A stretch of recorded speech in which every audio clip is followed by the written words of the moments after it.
Hello everyone, welcome to मुहिम। आपकी मुहिम में आपका स्वागत है। और ये मुहिम है जीत की, तो मुहिम में स्वागत है आप लोगों का। एक सेकेंड दीजिए। आप लोग कहते होंगे मैम हमेशा मांगती रहती है, मैं भूल जाती हूँ। बहुत सारे स्टूडेंट कहते हैं कि मैम आप हमें इन्फॉर्म नहीं करते।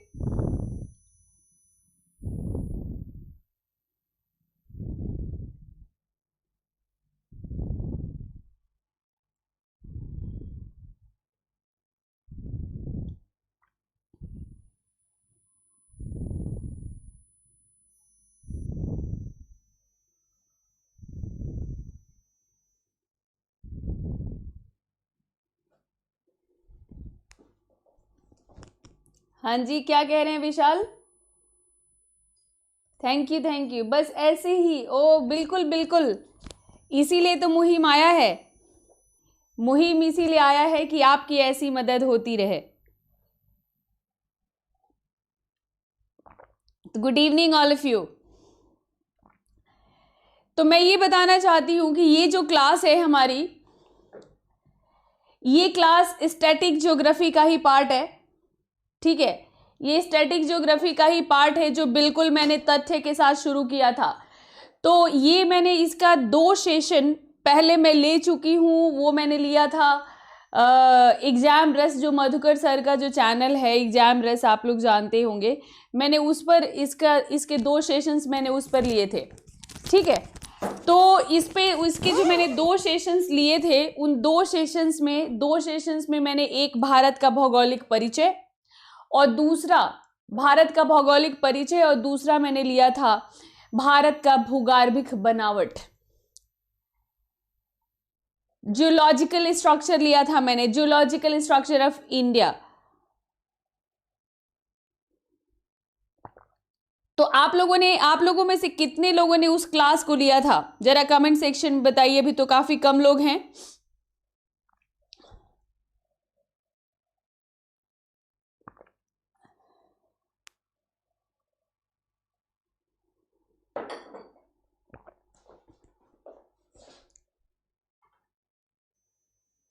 अभी प्लेलिस्ट नहीं बनी है, एक 2 सेशंस हैं अभी, इसलिए जल्दी ही प्लेलिस्ट बन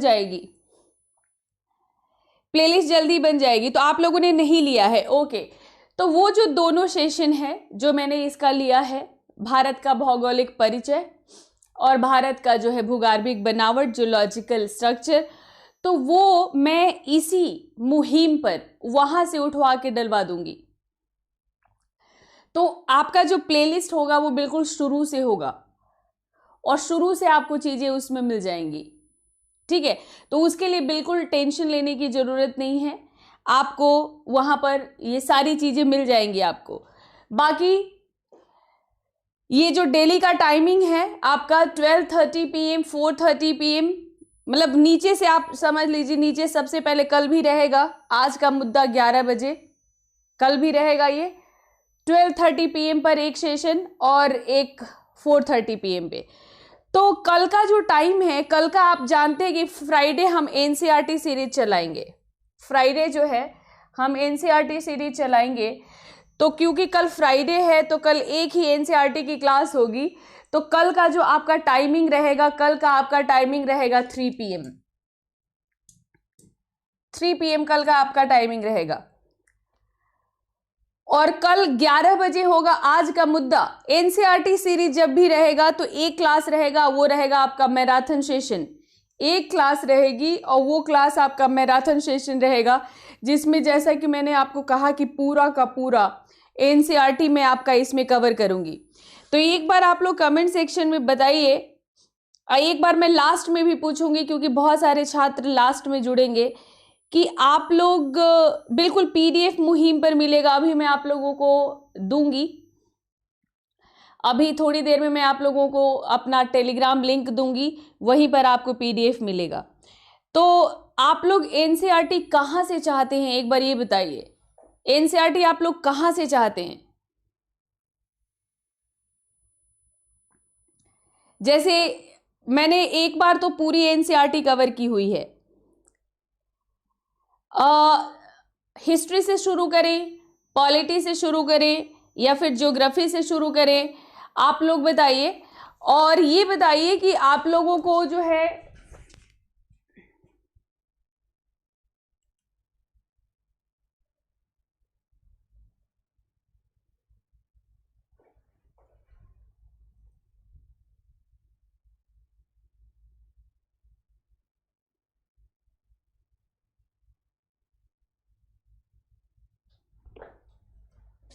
कैसा दिख रहा है अभी? ओके ओके, कमेंट करते रहिए, मैं अभी देखती हूं आप लोगों का।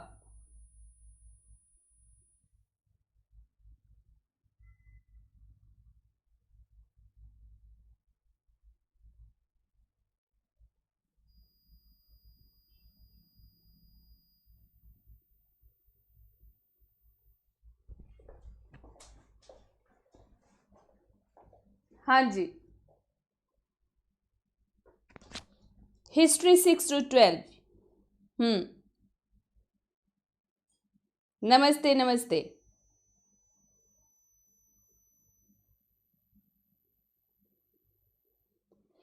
तो ये वैसे मैं आप लोग का सारा ही कवर करूंगी, ठीक है? तो ये एवरी फ्राइडे ही हुआ करेगा, ये एवरी फ्राइडे ही। तो आप लोगों में से कोई हिस्ट्री कह रहा है, कोई ज्योग्राफी कह रहा है, कोई पॉलिटी कह रहा है, चलो तो इसमें इसमें हम मैं ऐसा ही करूंगी कि जैसे कल कल किसी एक सब्जेक्ट से शुरू करके और फिर ये आप लोगों का जो है ये हुआ करेगा, ठीक है? फिर ये आप लोगों का एवरी फ्राइडे, क्योंकि एवरी फ्राइडे आप लोगों का ज्योग्राफी ही होना है।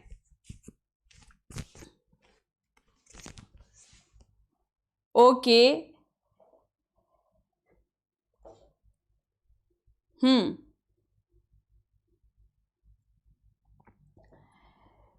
तो बिल्कुल आप लोग टेंशन मत लीजिएगा, सारा ही एनसीईआरटी में कवर करूंगी। तो जैसा कि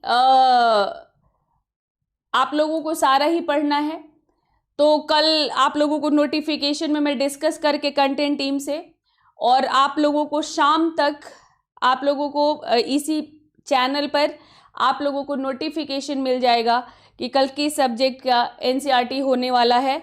टाइमिंग यही रहेगा, टाइमिंग 3 PM रहेगा, और मैराथन सेशन रहेगा ये मोर देन 3 hours, ठीक है? तो ये हम लोग जो है कल फ्राइडे है ना, तो कल फ्राइडे है, ओके। तो नोटिफिकेशन आपको मिल जाएगा, आगे से ये फिक्स रहा करेगा। कल का एक नोटिफिकेशन मैं आप लोगों को दे दूंगी, क्योंकि अभी तक क्योंकि चैनल शुरू ही हुआ है, धीरे धीरे थोड़ा सा टाइम लगेगा हम लोगों को सेट होने में। तो जैसे ही सेट हो जाएंगे कोई इशू नहीं आएगा, ठीक है? तो बस इस हफ्ते तक का, यानी इस महीने तक का एक आपसे चाहिए, एक कोऑपरेशन चाहिए आपसे। तो बस इतना ही आप लोगों को करना है, तो बस ठीक है। तो चलिए, ये कुछ आप मेरे बारे में जान लीजिए, ये कुछ मेरे बारे में है, अबाउट मी। और जैसा कि मैं हमेशा कहती हूँ कि मुझे आप लोगों को क्या बताना है कि मैं क्या हूँ, ठीक है? इसलिए कि बहुत कुछ मैं खास नहीं हूँ, आप ही लोगों की तरह, बिल्कुल आप ही लोगों में से एक। तो ये आप लोगों को बस देखना है कि आप मतलब आप ये समझ लीजिए कि आपका सम्मान है या आपका बड़प्पन है कि आज मैं यहाँ पर हूँ। तो thank you for everything and thank you for your support. तो अनअकैडमी के बारे में हम लोग फटाफट बात कर लेते हैं, जो कि अनअकैडमी जो कि लाखों लोगों को ऑनलाइन गाइडेंस दे रहा है, ऑनलाइन क्लासेस दे रहा है अनअकैडमी। और ये जो अनअकैडमी है, इस पर आप आते हैं तो आपका पूरा का पूरा कोर्स कंप्लीट हो जाता है। ये अनअकैडमी बहुत सारी फ्री क्लासेज भी देता है, जैसे फ्री टेस्ट सीरीज भी चला रहा है। 31 जनवरी को 11 बजे से है, ऑल्टरनेट संडे होता है जिसे हम कॉम्बैट कहते हैं। 31 जनवरी को है 45 मिनट में 60 क्वेश्चन, और फिर 7 फरवरी को है 60 मिनट में 60 क्वेश्चन। और इस पे आप 1 से 4 रैंक लेकर आते हो तो आपका 3 मंथ्स का फ्री सब्सक्रिप्शन आपको मिलेगा। और अगर आप 4 से 150 रैंक के लेकर आते हो, इसके बीच में आते हो, तो आपको 1000 रुपये का गिफ्ट वाउचर मिलेगा। तो खेलो और जीतो, खेलो और जीतो सुना होगा आप लोगों ने, ये पढ़ो और जीतो है, पढ़ो और जीतो। नमस्ते नमस्ते। तो बिल्कुल आप सभी अपने फ्रेंड्स को इन्फॉर्म कर दीजिए कि क्लास शुरू होने वाली है। सेशन को शेयर कीजिए सेशन को। और इस सेशन को आप जो है, आप इस सेशन को, इस चैनल को आपको हिट बनाना है। ये आपके हाथ में है, ये आपका मुहिम है। तो बिल्कुल आप सेशन को शेयर कीजिए। तो 2021-22-23 के लिए मैं जल्दी से आपको 1 मिनट में बताती हूँ कि बहुत सारी बैचेस शुरू हुई हैं। 21 के लिए 6 महीने की, और 22 के लिए 1 साल के लिए, और 23 के लिए 2 साल के लिए सारे बैचेस शुरू हुए हैं। Bilingual Hindi medium, English medium, तीनों ही मीडियम से, और कंप्लीट एनसीईआरटी कोर्स भी। और आप चाहो तो जीएस और ऑप्शनल का एक कॉम्बो कोर्स ले सकते हो, और जिसकी फ़ीस मैं आपको फटाफट बता देती हूँ कि इसकी जो फीस है वो 70,103 रुपया 1 साल का, 99,680 रुपया 2 साल का, और 1,21,200 है 3 साल का। रिंकू लाइव कोड आप डालते हैं तो आपको 10% का डिस्काउंट मिलेगा। ये एकदम बेस्ट है। ये चाहे आइकॉनिक लेना चाहो या फिर प्लस, ये एकदम बेस्ट है। 2 साल का आप ले लीजिए, इजी ईएमआई पे है। और बाकी आपकी मर्जी है। मैं चाहूँगी कि आप ऑप्शनल और जीएस दोनों के लिए आएँ। और जो लोग सिर्फ जीएस का लेना चाहते हैं तो ये प्लस का है। तो प्लस का आपका फीस है 44,550 1 साल का, 64,800 2 साल का, 81,000 3 साल का है। 3 साल का प्रोग्राम उनके लिए है जो 12th के बाद तैयारी करना चाहते हैं, ठीक है। और फिर ये जो है, इसके बाद आप इसी को जीएस को आप आइकॉनिक में ले सकते हो, जहाँ पर आपको एक पर्सनल कोच मिलेगा। तो ये 62,550 1 साल का, 96,300 2 साल का, 1,26,900 3 साल का है मेरे कोड के साथ। और सिर्फ ऑप्शनल का सब्सक्रिप्शन आप लीजिए। जिनको हिस्ट्री पढ़ना है, जिनको सोशियोलॉजी पढ़ना है, वो ऑप्शनल का सब्सक्रिप्शन लेके मेरा कोड यूज कर सकते हैं। तो 24,750 रुपये है 1 साल का। तो ऑप्शनल, क्योंकि बहुत बेस्ट तरीके से मैं पढ़ा रही हूँ एकदम आंसर राइटिंग प्रैक्टिस के साथ साथ, तो आप इस तरह से ऑप्शनल की तैयारी मेरे साथ करेंगे तो आप ले लीजिए इस सब्सक्रिप्शन को, बढ़िया रहेगा। जो लोग सक्षम है वो लोग जरूर लें। तो ये है, यहीं पर आपको पीडीएफ मिलेगा सेशन का। आज शाम को कल का पीडीएफ और आज की क्लास का, आपका कल का 2 सेशन का और आज की क्लास के 2 सेशन का 4 पीडीएफ शेयर हो जाएगा यहीं पर। तो स्नैपशॉट ले लीजिए, बिल्कुल ठीक है, स्नैपशॉट ले लीजिए। यहीं पर आपको सेशन का पीडीएफ शेयर होगा। और ये देखिए, ये मेरा कोड है, रिंकू लाइव मेरा कोड है। आप इस कोड से आते हैं तो मैं आपको बिल्कुल भी अकेले नहीं छोड़ूंगी। किसी भी संकट में, किसी भी तरह से, हर तरह से मैं आपको आपके साथ खड़ी मिलूंगी आपकी तैयारी में। तो आज का जो टॉपिक है, क्योंकि हम लोग भारत का भौगोलिक परिचय कर चुके हैं, भारत का जियोग्राफिकल बनावट, भूगर्भिक बनावट देख चुके हैं कि कौन से चट्टानों का पूरा वितरण देखा था, कहाँ कहाँ प्रायद्वीपीय या उत्तर भारत, ये कौन कौन से चट्टान कब कब कैसे कैसे बने, ये सब मैं आप लोगों को पढ़ा चुकी हूँ। अब जो है हम लोग इसका जो है भारत का जो भौतिक क्षेत्र है, जो फिजिकल रीजन है, उसका ये 1 है, ये पार्ट 1 है।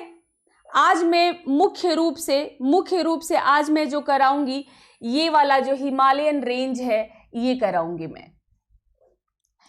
तो देखो, भारत के फिजिकल बनावट को ज़्यादा तो नहीं शाइन कर रहा है, थोड़ा सा आप अपने मोबाइल में कोऑपरेट कीजिए। टीम को मैंने बोला था, लेकिन टीम जो है वहाँ पर कुछ टेक्निकल लोग जो हैं उनकी तबीयत खराब है, तो इसलिए ये अभी तक हो नहीं पाया है जो बोर्ड वाली जो शाइनिंग है।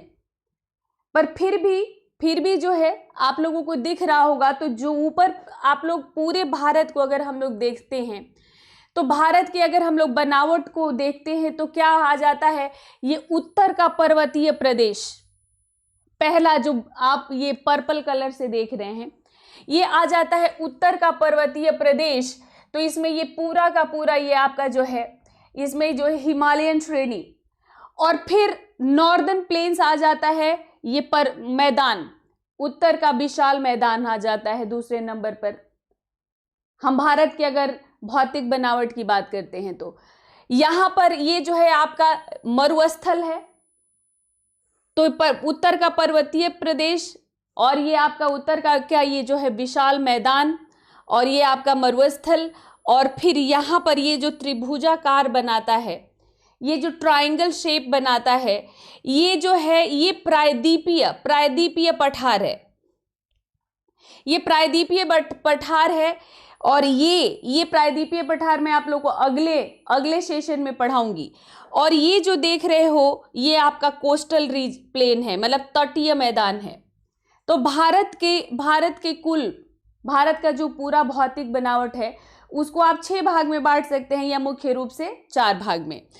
तो ये ऊपर से आपका ये शुरू हो जाता है। तो ये जो है आपका जो है ये आपका पश्चिम का तटीय मैदान है, ये पूर्व का तटीय मैदान है, ये आपका जो है प्रायद्वीपीय पठार है जिसको ट्रायंगल शेप में देख रहे हैं, ये मरुस्थल है, उत्तर का विशाल मैदान, और उत्तर का ये पर्वतीय क्षेत्र।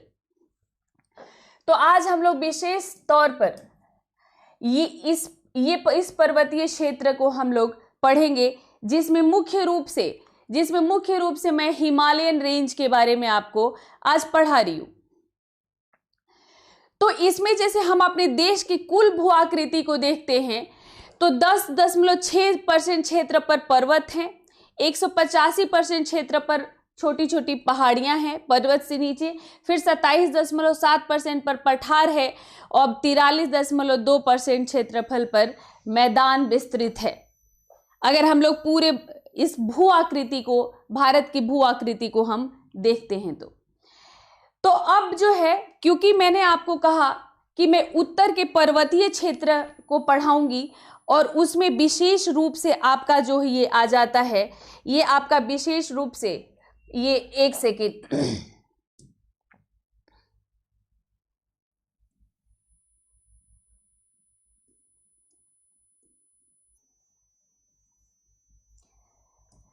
तो हिमालयन श्रेणी, एक बार हमने ये जो हिमालयन श्रेणी कवर कर लिया, तो आप ये समझ लो कि आपका ये पूरा जो है उत्तर वाला तो मुख्य रूप से आपका कवर हो जाता है।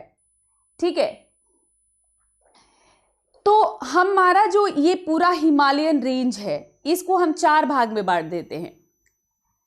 ट्रांस हिमालय, जिसे हम तिब्बत हिमालय कहते हैं, तो ये जो आप ये देख रहे हो ना, ये वाला जो क्षेत्र, यहाँ वाला, ये वाला, ये ऊपर वाला, ये जो इतना, ये वाला जो है, तो इसको हम कहते हैं ट्रांस हिमालय, इसको हम ट्रांस हिमालय कहते हैं। जैसे इसी ट्रांस हिमालय में जो 3 लाइन आप देख रहे हो, ये काराकोरम, लद्दाख, जास्कर, काराकोरम, लद्दाख और ये जास्कर है। ठीक है, तो ये जो है ये ट्रांस हिमालय में, ये इसी में कैलाश पर्वत आता है, ये कैलाश है, ये वाला जो देख रहे हो ये कैलाश है। तो ये जो है आपका ट्रांस हिमालय है। और ये जो है बीच में, ये जो बीच वाला आप देख रहे हैं, ये जो बीच वाला देख रहे हैं, मैं कौन सा कलर लूं, इस कलर से।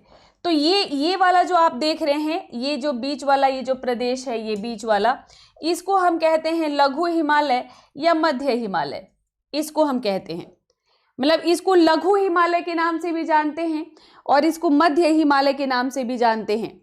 और ये जो डार्क वाला जो ये लाइन देख रहे हो, ये गाढ़ा एकदम, ये जो लाइन गाढ़ा ये जो गया है, ये वाला, ये जो देख रहे हो ना, ये जो जा रहा है ऐसे, तो ये जो ये जा रहा है यहाँ पर, ये देखो एवरेस्ट है, ये जो नेपाल में पड़ता है, ये इसको हम कहते हैं द ग्रेट हिमालय, बृहद हिमालय कहते हैं इसको।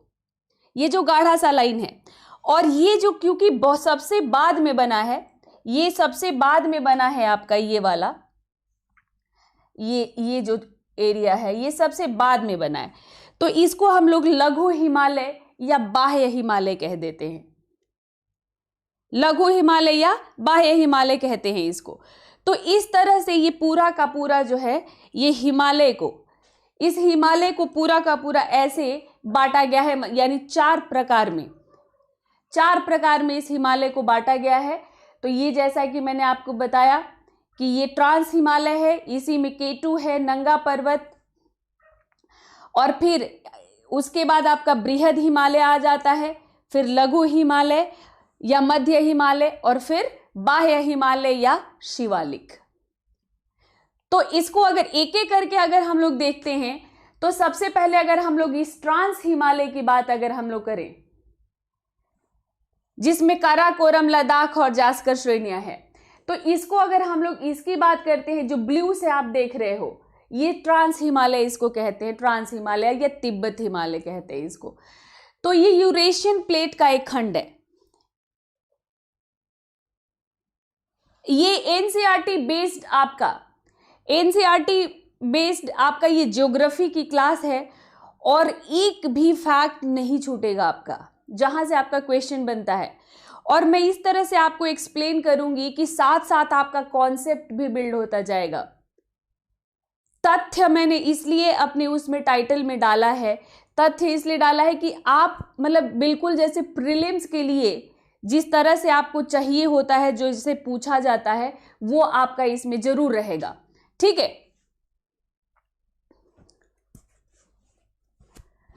तो ट्रांस हिमालय, ये जो ब्लू कलर से दिख रहा है आपको, जो सबसे ऊपर जो दिख रहा है ये वाला, ये आपका ट्रांस हिमालय है, जिसे हम तिब्बत हिमालय भी कहते हैं, क्योंकि इसका बहुत सारा भाग तिब्बत में है। तो ये यूरेशियन जो प्लेट है उसका एक खंड है, और तिब्बती हिमालय और टेथिस हिमालय भी कहा जाता है। ये पिछला जो दूसरा वाला सेशन मेरा देखोगे स्टैटिक ज्योग्राफी का, उसमें टेथिस हिमालय कैसे कैसे बनता है मैंने बताया है। तो इसका मुख्य जो विस्तार है भारत में अगर हम लोग बात करते हैं, तो जम्मू कश्मीर राज्य से लेकर हिमालय के उत्तर में तक ये है इसका जो विस्तार है ट्रांस हिमालय का। और इसकी कुल लंबाई, ये जो आप देख रहे हैं ये वाला जो है, तो इसकी जो है कुल लंबाई जो है इसकी, ये 965 किलोमीटर है। कुल लंबाई इसका 965 किलोमीटर है। और यहाँ पर टर्शियरी से लेके कैम्ब्रियन युग तक की चट्टानें हैं। ये दूसरे क्लास में मैंने इन युगों के बारे में भी बताया है। और इस श्रेणी में सतलज, सिंधु, ब्रह्मपुत्र जैसी जो पूर्ववर्ती नदियां हैं, वो ये नदियां यहाँ से निकलती हैं, ट्रांस हिमालय से ये नदियां निकलती हैं, जो बड़ी बड़ी नदियां हैं। तो इसकी जो मुख्य जो इसकी श्रेणियां हैं, इसकी जो मुख्य श्रेणियां हैं ट्रांस हिमालय की जो मुख्य श्रेणियां, ये जो देखो, ये डार्क जो देख रहे हो, ये जो आप डार्क देख रहे हो, ये बृहद हिमालय है। ये जो देख रहे हो ये बृहद हिमालय है। लेकिन इसके ऊपर ये जो देख रहे हो ये ट्रांस हिमालय है। और इसकी जो मुख्य श्रेणियां हैं, तो ये सबसे पहले ये काराकोरम श्रेणी आ जाता है। बीच वाला जो है, ये जो बीच वाला है ये लद्दाख श्रेणी है। और जो ये है, ये वाला जो तीसरा है, ये जास्कर श्रेणी है। ये जास्कर श्रेणी है। इसको अगर हम लोग भौतिक, वो भी मैं आपको बताऊंगी, मतलब कश्मीर का एक भौतिक विभाजन भी है। तो अगर इसको हम भौतिक विभाजन इसको हम लोग करते हैं, तो ये मतलब पंजाब या कश्मीर हिमालय में आ जाता है। तो ये वाला जो है आपका मतलब ये 3, तो मतलब ट्रांस हिमालय में 3 श्रेणियां। ट्रांस हिमालय में हमेशा याद रखिए कि सबसे ऊपर वाला पार्ट, और इसमें 3 श्रेणियां आ जाती हैं। सबसे ऊपर काराकोरम, बीच वाला जो है लद्दाख, और नीचे वाला है जास्कर श्रेणी। तो ये ट्रांस हिमालय की कितनी है, ये 3 श्रेणियां हैं। और ये कभी किसी को पढ़ा दो, अगर मैप अच्छा है तो बना दो, मतलब हमने यहाँ बनाए लिया है ताकि आपको समझा दें अच्छी तरह से। तो इस तरह से जो है ये 3 श्रेणियां ट्रांस हिमालय की हैं। और हम याद रखने का यही तरीका है मतलब मैंने हमेशा इसको ऐसे याद रखा है, सबसे टॉप ट्रांस हिमालय, सब, और ट्रांस हिमालय में मुख्य 3 श्रेणियां, सबसे ऊपर काराकोरम, बीच वाला लद्दाख और नीचे वाला जास्कर श्रेणी, ऐसे करके आप इसको याद रखिए। और काराकोरम श्रेणी की बात करें तो इसको हम लोग उच्च एशिया का रीढ़ भी कहते हैं। मतलब ये भारत का सबसे उत्तरी पर्वत है ये काराकोरम रेंज। ये काराकोरम रेंज भारत का सबसे उत्तरी पर्वत है। इसे कृष्णगिरी के नाम से भी जानते हैं और उच्च एशिया का इसको रीढ़ भी कहते हैं। और काराकोरम की नुब्रा घाटी में ही भारत का सबसे बड़ा सियाचिन ग्लेशियर यहीं पर है, नुब्रा घाटी में। और बियाफो जो 60 किलोमीटर का है, बाल्टोरा जो कि 58 किलोमीटर का है, हिस्पर जो कि 61 किलोमीटर है, इस श्रेणी के बाकी प्रमुख ग्लेशियर्स हैं। ग्लेशियर समझते हैं ना आप? ग्लेशियर तो समझते हैं ना आप? मतलब बर्फ की नदी, बर्फ रहता है, सभी नदियां हमारे ग्लेशियर से ही पिघलती हैं। तो ये जो है आपका, ये काराकोरम की कुछ मुख्य ग्लेशियर्स हैं। तो ये जो इसके बाद हम लोग बात करते हैं लद्दाख श्रेणी की, ये जो बीच वाला है। तो लद्दाख श्रेणी ये लेह के उत्तर में, ये लेह के उत्तर और काराकोरम के दक्षिण में स्थित है। और राकापोशी जो श्रेणी है, राकापोशी श्रेणी में 1962 के युद्ध के बाद चीन का कब्जा है। मतलब यहाँ पर जो राकापोशी श्रेणी है, 1962 के चीन युद्ध के बाद चीन ने उस पर कब्जा कर रखा है हमारा, लेकिन उस पर चीन ने कब्जा कर रखा है। तो जास्कर श्रेणी की बात करते हैं, तीसरा वाला। तो ये जो जास्कर श्रेणी है, मतलब ये जो है लद्दाख श्रेणी और जास्कर श्रेणी, ये जो लद्दाख श्रेणी है और जास्कर श्रेणी है, इसी के बीच से सिंधु नदी की घाटी यहीं पर है। सिंधु नदी यहीं से जो है आपका जो है, मतलब सिंधु नदी की घाटी आप लोग में से आप बताइए कहां से निकलती है? सिंधु नदी कहां से निकलती है?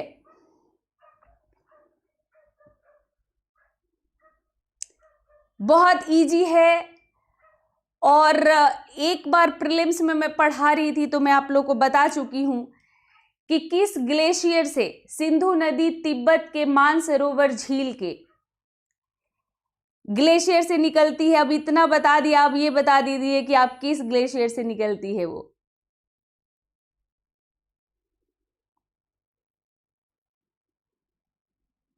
बिल्कुल पीडीएफ में दूंगी, पीडीएफ मिलेगा आपको।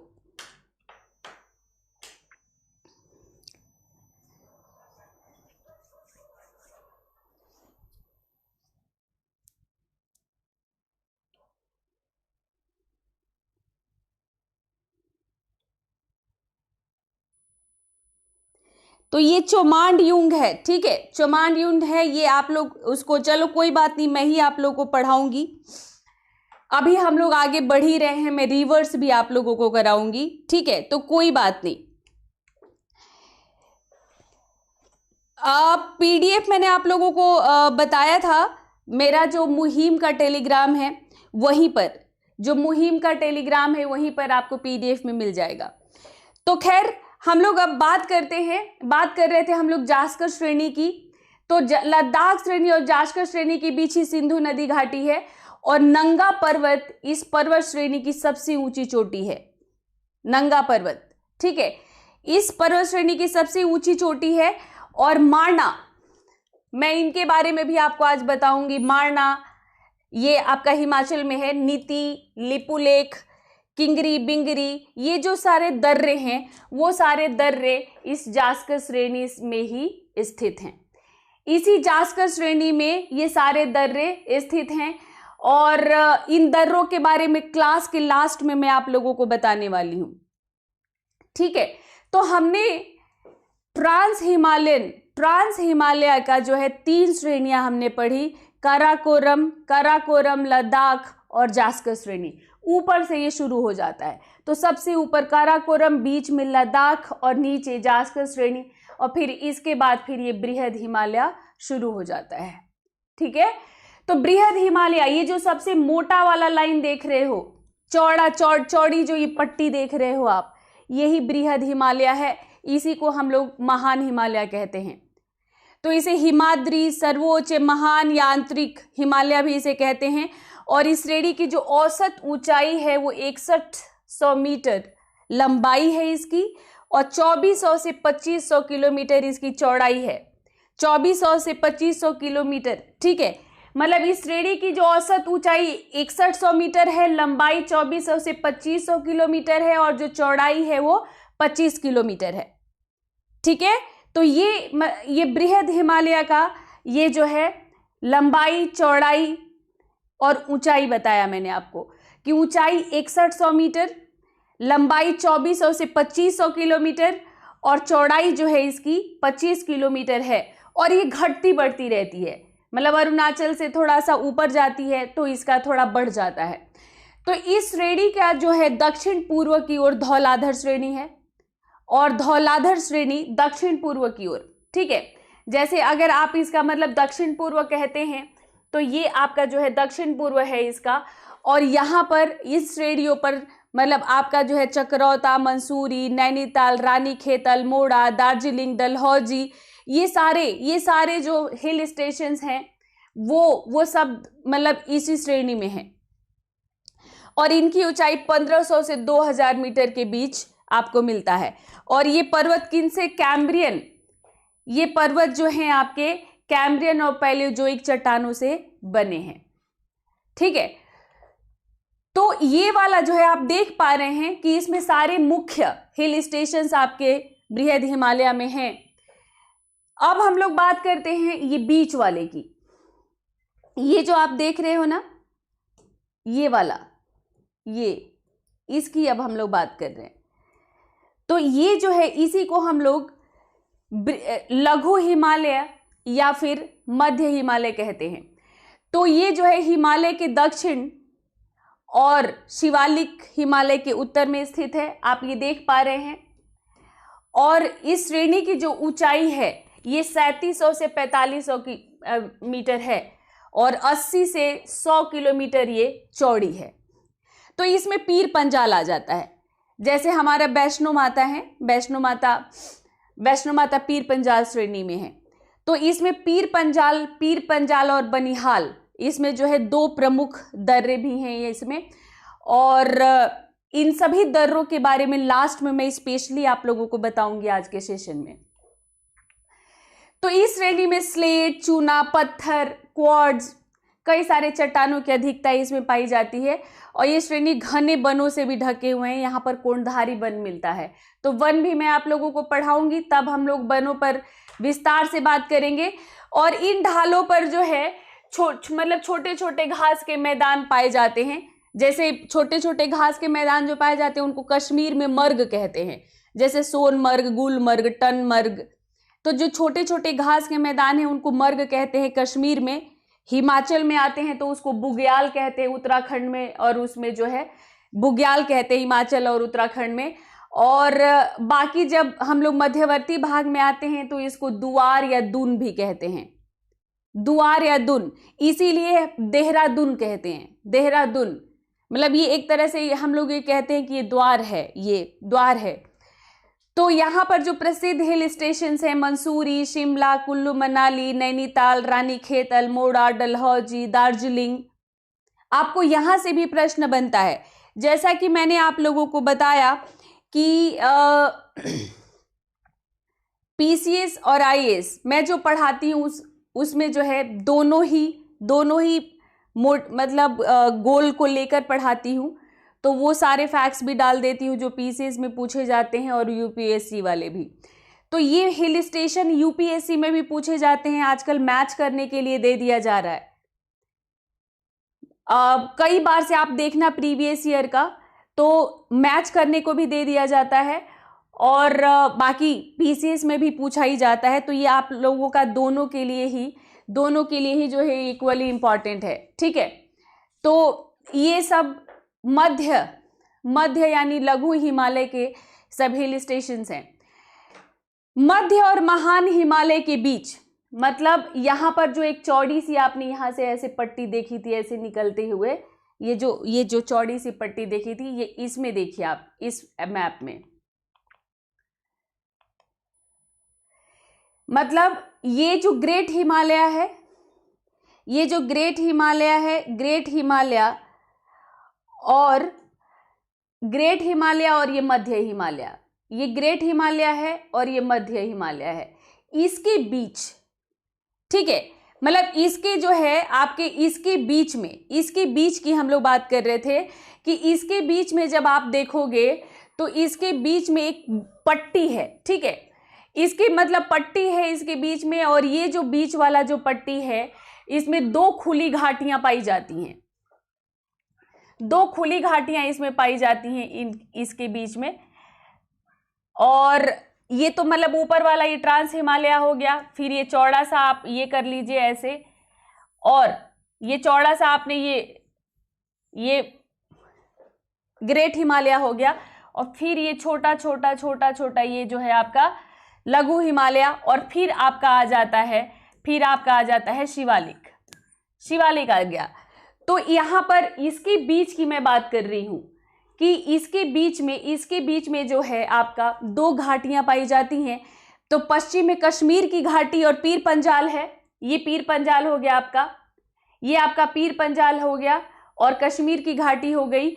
तो इसका जो क्षेत्रफल है ये 4900 वर्ग किलोमीटर है, 4900 वर्ग किलोमीटर, यानी बृहद हिमालय और मध्य हिमालय के बीच में दो घाटियां पाई जाती हैं।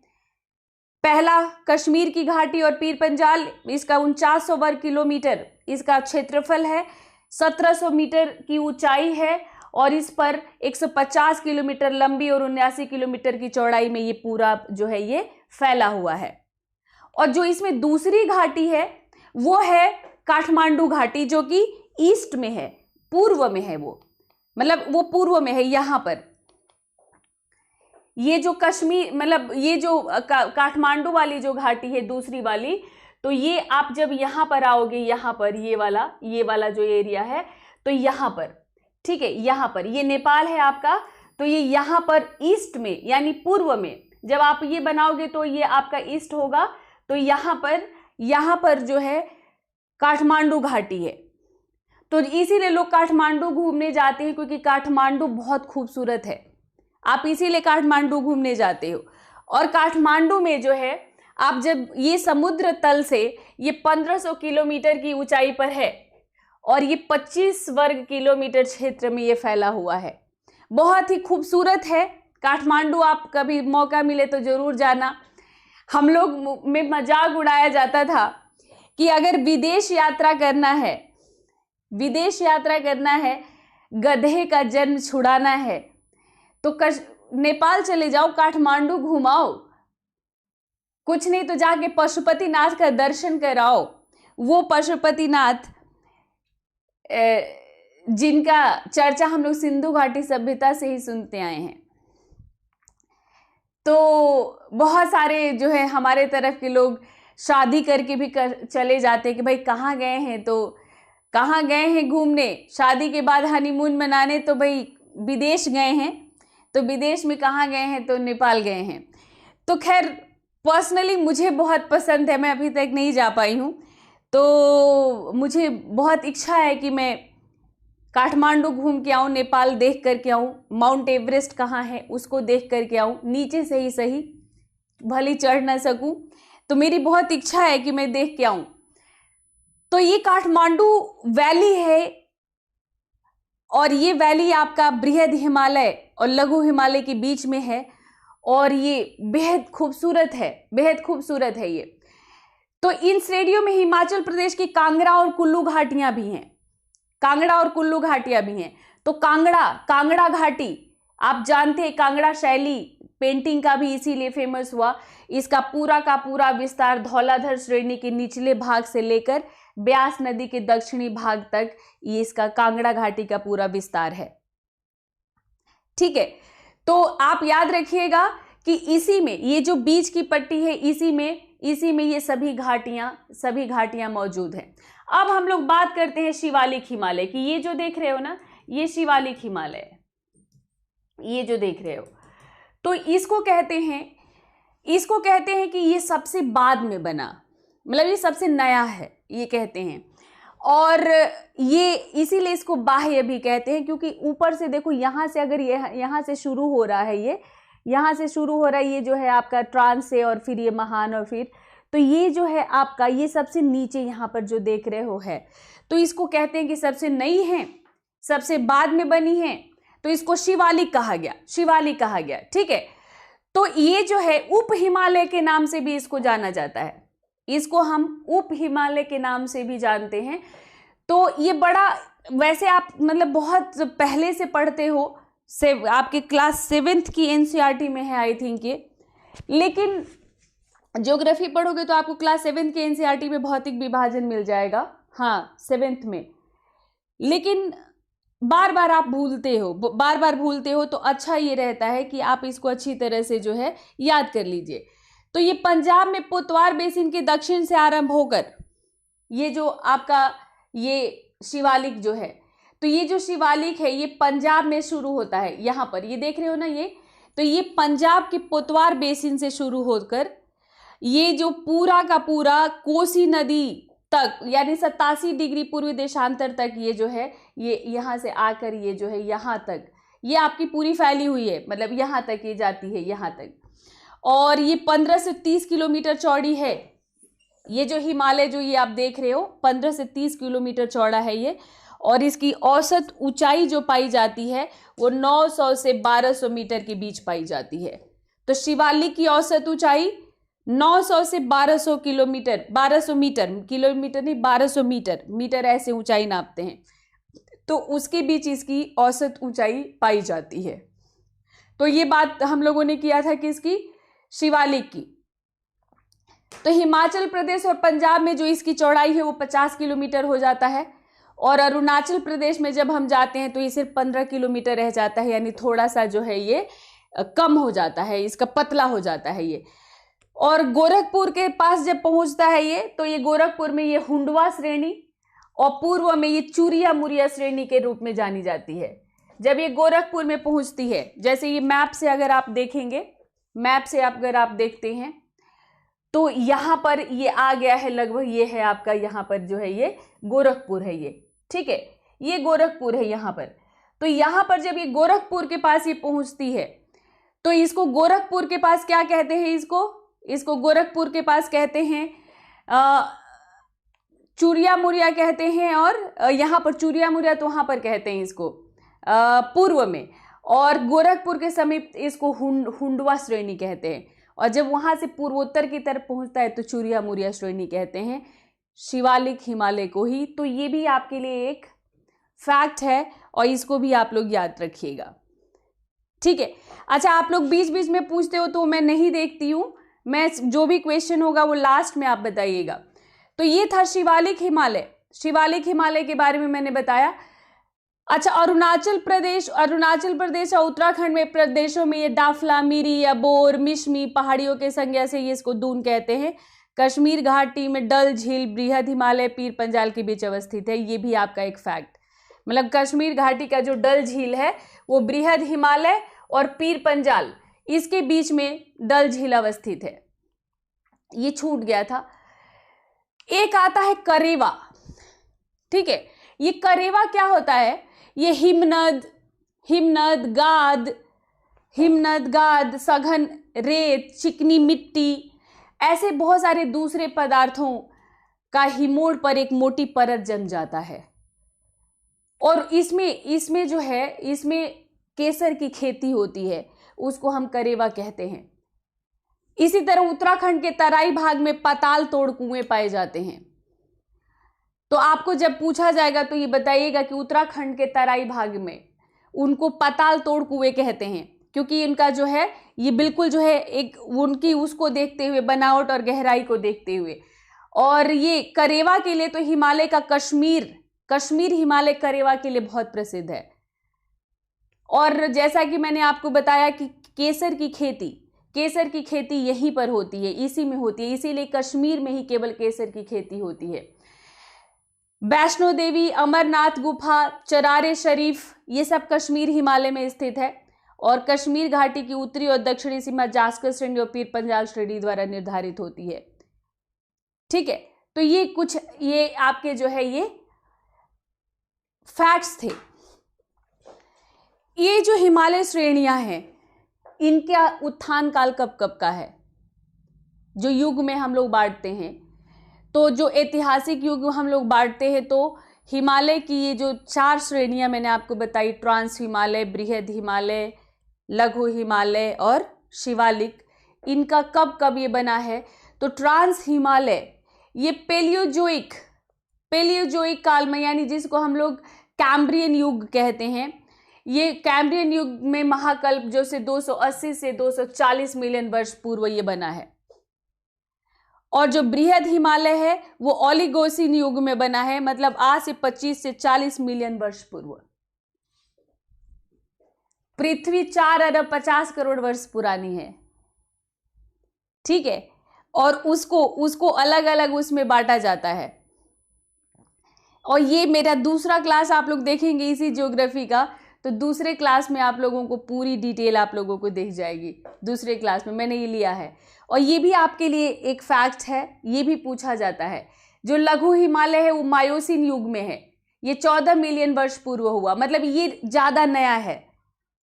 जैसे आपको पता है कि मनुष्य जो है प्लेस्टोसिन युग से मनुष्य जो हम लोग 2 पैर वाले मानव आ जाते हैं, और जो कि आज से 20 लाख वर्ष पूर्व से मतलब उनको देखा जाता है। तो ये जो मायोसिन है ये आधुनिक है, मतलब उसके बाद से है लगभग ये।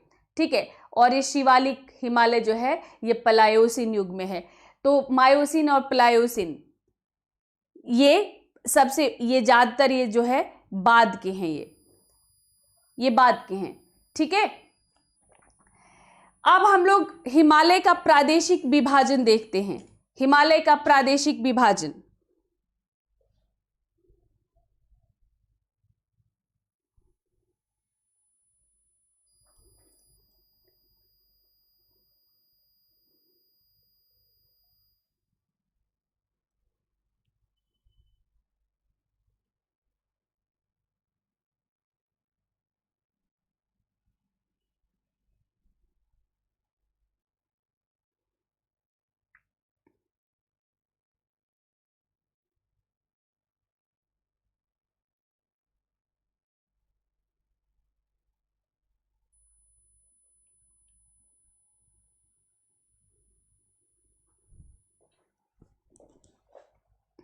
हाँ जी। तो अब इसी हिमालय को प्रादेशिक विभाजन भी कर दिया गया। वैसे तो उसमें आपने देखा बनावट के आधार पर, समय के आधार पर किया गया। जो अभी आपने ट्रांस हिमालय देखा कि सबसे पुराना है, फिर आपका बृहद हिमालय है, फिर लघु हिमालय, फिर शिवालिक। और ये जो है हम लोगों के किन किन क्षेत्रों में ये पड़ता है उसको हम लोग ऐसे बांटते हैं। इसको हम लोग प्रादेशिक विभाजन कहते हैं हिमालय का। तो ये प्रादेशिक विभाजन कुछ लोगों ने प्रदेश के आधार पर, कुछ लोगों ने नदी के आधार पर भी किया है, लेकिन सबसे ज्यादा ये प्रादेशिक विभाजन इसका जो है मान्य है, या सबसे ज्यादा इस तरह से इसको पढ़ा जाता है। तो ये जो आप देख रहे हैं ये वाला जो है ये इसको हम कहते हैं ये तो अब तो मतलब भारत में नहीं है, पर यहाँ से ये भारत में शुरू हो जाता है। तो यहाँ से लेकर यहाँ तक ये इसको हम लोग कहते हैं पंजाब हिमालय या कश्मीर हिमालय, इसको हम लोग। तो ये पंजाब हिमालय या कश्मीर हिमालय इसको हम कहते हैं, ये वाला जो आप देख रहे हैं। और ये जो है इसको हम कहते हैं कुमाऊं हिमालय, इसको कुमाऊं हिमालय हम कहते हैं। ये वाला जो आपका ये रेंज है। और ये जो है इसको हम लोग नेपाल हिमालय कहते हैं, इसको हम लोग नेपाल हिमालय कहते हैं। और ये जो है आपका ये असम हिमालय है। तो ये प्रादेशिक विभाजन है इसका। तो पंजाब हिमालय अगर हम लोग देखते हैं, जिसको हम कश्मीर हिमालय भी कहते हैं, तो ये जो पंजाब हिमालय है, ये जो आप देख रहे हो, इसका विस्तार सिंधु नदी से लेकर सतलुज नदी तक 560 किलोमीटर की लंबाई में हमें मिलता है, और इसमें कश्मीर और हिमाचल प्रदेश राज्यों में ये फैला हुआ है। क्योंकि ये वाला जो है ये अब भारत में नहीं है, तो यहाँ से ये पूरा कश्मीर हो जाता है और फिर थोड़ा सा ये हिमाचल प्रदेश में आपको ये मिलता है। तो ये कश्मीर और हिमाचल प्रदेश में ये फैला हुआ है। पंजाब हिमालय जब ये भारत में रहा होगा तभी इसका नामकरण कर दिया गया है, क्योंकि ये पूरा ये जो आप देख रहे हैं ये पंजाब में है ये आपका। तो ये पंजाब हिमालय है ये आपका। और दक्षिण से उत्तर की ओर, जैसे यहाँ से हम लोग जब बढ़ते हैं, दक्षिण से जब हम लोग उत्तर की ओर बढ़ते हैं, तो इसमें कौन कौन सी श्रेणियां आ जाती हैं? तो वैसे जब दक्षिण से उत्तर की तरफ इसमें हम लोग बढ़ते हैं तो इसमें पीर पंजाल, जास्कर, लद्दाख, कराकोरम, ये सारी श्रेणियां आ जाती हैं। इसमें धौलाधर श्रेणी भी शामिल है। तो अमरनाथ गुफा, चरारे शरीफ, अमरनाथ गुफा, चरारे शरीफ, ये जो सबसे प्रसिद्ध जो भारत के तीर्थ स्थल हैं वो आपके जो है पंजाब यानी कश्मीर हिमालय में स्थित है। ठीक है। और कुमाऊं हिमालय की अगर हम लोग बात करते हैं, जो उसके नीचे ये आपका कुमाऊं हिमालय है, तो ये सतलज नदी से लेकर काली नदी तक 320 किलोमीटर की लंबाई में उत्तराखंड राज्य में है ये। और इसका पश्चिमी भाग गढ़वाल और पूर्वी भाग को हम कुमाऊं हिमालय कहते हैं। जो आप लोग कहते हो ना गढ़वाल प्रदेश या कुमाऊं हिमालय, तो ये जो है इसी को मतलब इस पर्वत के पश्चिमी भाग को गढ़वाल कहते हैं और पूर्वी भाग को कुमाऊं हिमालय कहते हैं, यानी कुमाऊं कहते हैं। तो ये गढ़वाल और कुमाऊं ये उत्तराखंड का जो है ये अपना आपका प्रदेश है, उत्तराखंड का। ठीक है।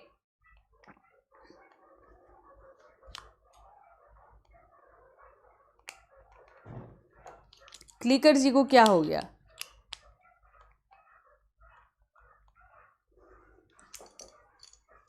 समझ में आ रहा है आप लोगों को? समझ में आ रहा है ना? अपनी तरफ से मैंने पूरी कोशिश की है कि फैक्ट्स के साथ आपको मैप में भी मैं दिखा दूं। ठीक है, फैक्ट्स के साथ आपको मैं मैप में भी दिखा दूं। तो मुझे उम्मीद है कि आप लोगों को समझ में आ रहा होगा। अगर नहीं समझ में आ रहा है तो भी आप लोग बताना।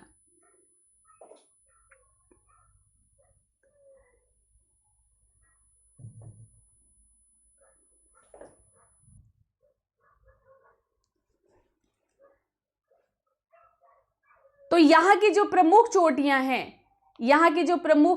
हैं कुमाऊं हिमालय की, तो कुमाऊं हिमालय की प्रमुख चोटियों में आ जाता है बद्रीनाथ। ठीक है, बद्रीनाथ, केदारनाथ, त्रिशूल, माना, गंगोत्री, यमुनोत्री, हेमकुंड, ठीक है, अक्षय साहिब, नंदा देवी, कामेत, ये सारे के सारे जो है कुमाऊं हिमालय में आ जाती हैं। ये सारी पर्वत जो प्रमुख चोटियां कुमाऊं हिमालय की हैं। नंदा देवी कुमाऊं हिमालय की सबसे सर्वोच्च शिखर है, नंदा देवी पर्वत। और जो दून घाटियां हैं 6000 मीटर शिवालिक और मध्य हिमालय के बीच जो है दून घाटियां स्थित हैं आपकी। तो इसमें जो है आपके जो तीर्थस्थल हैं इसमें ये है जहाँ जहाँ मतलब यहाँ से जो है बद्रीनाथ, केदारनाथ वगैरह जो तीर्थस्थल हैं वो इसी में आपके आ जाते हैं। और फूलों की घाटी, वैली ऑफ फ्लावर्स, जो हिमाचल प्रदेश में है वो उत्तराखंड में है, वो भी इसी में आ जाता है। तो नैनीताल के निकट हिमालय नैनीताल, भूमिताल, सातताल, ये सारी जो झीलें हैं ये सभी झीलें जो है इसी में स्थित है। और गंगोत्री क्षेत्र में ही भागीरथी का भी उद्भव यहीं से होता है। ठीक है, तो ये सारा जो है आपका यहाँ पर है। अब हम लोग बात करते हैं नेपाल हिमालय की। नेपाल हिमालय जो आपका यहाँ से ऐसे जाता है ये आपका, तो ये जो नेपाल हिमालय है इसका विस्तार काली नदी से लेकर तीस्ता नदी तक 800 किलोमीटर के ट्रांस हिमालय की लंबाई में जो है ऐसे मिलता है। और ये कुमाऊं हिमालय की अपेक्षा अधिक जो है ऊंचा है ये। और हिमालय की सबसे ऊंची चोटियां जो है इसी भाग में पाई जाती हैं। तो कंचनजंगा, कंचनजंगा, मकालू, एवरेस्ट सब यहीं पर स्थित है। और इसका विस्तार नेपाल में है ही, क्योंकि आपको पता है कि एवरेस्ट नेपाल में ही है। तो ये जो है आपके नेपाल हिमालय में, हिमालय की सबसे ऊंची पर्वत श्रेणियां जो हैं वो नेपाल हिमालय में ही पाया जाता है। ये वाला जो आप देख रहे हैं। और ये जो असम हिमालय है, आप देख रहे हैं कि भूटान से लेकर के ये जो आपका ये भूटान है, और यहाँ से ये पूर्वोत्तर की तरफ बढ़ते हुए ये यहाँ तक गया है, चाइना तक। तो ये जो असम हिमालय है, ये इसमें इसका विस्तार तीस्ता नदी से लेकर और ब्रह्मपुत्र नदी तक 720 किलोमीटर की लंबाई और लगभग 67.51 वर्ग किलोमीटर क्षेत्र पर इसका फैलाव पाया जाता है, और इसको हम पूर्वी हिमालय भी कहते हैं। तो ये देख पा रहे अरुणाचल प्रदेश में बुमला, तिब्बत की राजधानी लहासा तक पहुंचने का बुमला जो दर्रा है वो एक प्रमुख मार्ग है। अगर तिब्बत की राजधानी लहासा तक हमको जाना है तो जो बुमला है वो एक प्रमुख मार्ग है जो हिमाचल प्रदेश में स्थित है।